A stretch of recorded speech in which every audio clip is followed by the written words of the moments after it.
Hello students, सुश्री classes में आपका स्वागत है। आज हम क्लास 12th के व्यवसाय अध्ययन का 5th चैप्टर संगठन देखेंगे। संगठन में हम अगला टॉपिक देखते हैं, खराब या कमजोर संगठन के दुष्परिणाम या दोष, डिमेरिट्स ऑफ बैड और वीक ऑर्गेनाइजेशन। यदि संगठन बनाया गया है किसी प्रक्रम को लेकर, तो यदि वो संगठन ठीक से न बनाया हो या खराब हो या कमजोर संगठन हो, तो ऐसे संगठन का क्या दुष्परिणाम होता है, क्या क्या परिणाम सामने देखने मिलते हैं। तो पहला है दुष्परिणाम, अधिकार तथा उत्तरदायित्व में साम्य का अभाव। यानी अधिकार क्या क्या है, उत्तरदायित्व क्या है, इनमें कोई समानता नहीं दिखाई देती, क्योंकि संगठन कमजोर है या ठीक से उसका निर्माण नहीं किया गया है। फिर अगला हम देखते हैं समन्वय का अभाव। जैसे किसी भी प्रक्रम में संगठन का निर्माण होता है, संगठन में अलग अलग विभाग हैं, उन विभागों में जब समन्वय होगा तभी संगठन अच्छे से कार्य कर पाएगा और लक्ष्य की प्राप्ति करेगा।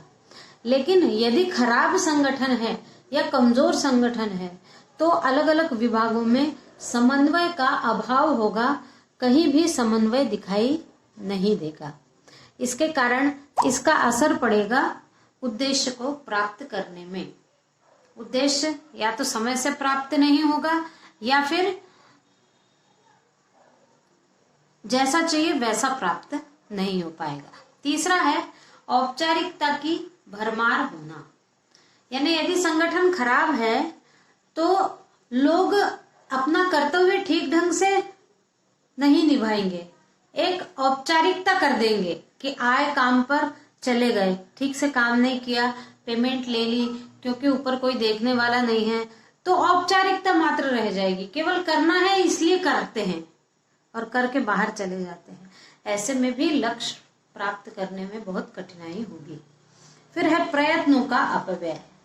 अब यदि संगठन कमजोर है तो जो अलग अलग विभागों के लोग प्रयत्न कर रहे हैं, लेकिन अंत में वो उद्देश्य को प्राप्त नहीं कर पाते हैं, तो कुछ लोग तो अच्छे से कार्य करते हैं और कुछ लोग नहीं करते हैं। तो जिन लोगों ने अच्छे से कार्य किया है उनके प्रयत्नों का अपव्यय होता है, वो व्यर्थ हो जाते हैं। फिर कार्य में लाल फीताशाही का पनपना। यदि संगठन कमजोर है तो लाल फीताशाही यानी कुछ नियम कानूनों के कड़ा होने के कारण विलंब हो जाता है कुछ निर्णय लेने में। तो यदि संगठन कमजोर है तो निर्णय लेने में भी विलंब हो जाता है और बाद में उस विलंब के कारण कुछ न कुछ नुकसान हो जाता है। फिर अगला है सरल संगठन तालिका की जगह जटिल संगठन तालिका का होना। यानी किसी भी प्रक्रम को लेकर यदि संगठन बनाया गया है तो वो संगठन की तालिका जो है वो सरल होना चाहिए, ताकि ऊपर से नीचे या नीचे से ऊपर सबको अपने अपने अधिकार और कर्तव्यों का अच्छी से ज्ञान होगा, तो वो सरल तालिका कहलाएगी। लेकिन यदि किसी को किसी के दायित्वों का ही ठीक से मालूम न होना या ऐसी कठिन तालिका बना लेना कि कौन किसके ऊपर है, हमको किससे जवाब मांगना है, हमको किससे सवाल करना है, हम किसके लिए जवाबदार हैं, हमें कौन सा कार्य करना है, ये ही ठीक से पता नहीं हो पाएगा। फिर है संबंधों की स्पष्ट व्याख्या का होना न होना। संबंधों की स्पष्ट व्याख्या यानी किन कर्मचारी और अधिकारियों में क्या संबंध है, कौन कर्मचारी किस अधिकारी के अंडर में कार्य कर रहा है, उसे किस अधिकारी की बात को सुनकर कार्य करना है। यदि ये स्पष्ट न हो तो उद्देश्य को प्राप्त नहीं किया जा सकता। फिर है भ्रष्टाचार, अनैतिकता या बेईमानी का पनपना। यानी अब जब सारा कुछ गड़बड़ चल रहा है तो वहां पर अपना कार्य कराने के लिए घूस देना, पैसा देना, अनैतिक व्यवहार करना, बेईमानी करना, इन सारे अवगुणों को वहां पर जगह मिलती है और अवगुण पनपते हैं। उसके बाद अगला है कर्मचारियों के मनोबल का गिरना।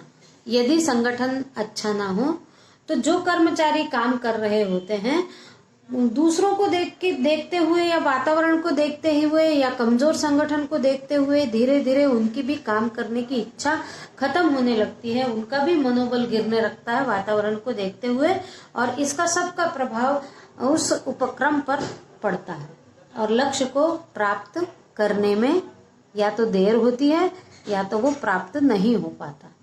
फिर उच्च प्रबंधकों का दैनिक कार्य में फंसे रहना। जो उच्च प्रबंधक है, प्रबंधक के हमने स्तर देखे थे, 3 स्तर है प्रबंधकों के, तो जो उच्च प्रबंधक है वो यदि रोज के काम में फंसे रहते हैं, यदि कार्य ठीक से न किया जाए तो प्रबंधकों को भी छोटे छोटे कार्यों में भी उनको हस्तक्षेप करना पड़ता है, क्योंकि खराब संगठन है इसलिए।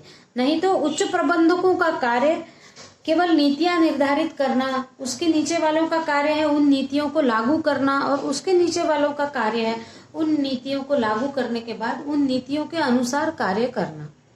लेकिन यदि उच्च प्रबंधकों को अपने काम के अतिरिक्त दूसरे काम भी करना पड़े तो फिर वो उन्हीं कामों में फंसे रह जाते हैं, और जो निर्णय लेना होते हैं उच्च प्रबंधकों की दृष्टि से वो निर्णय नहीं लिए जाते।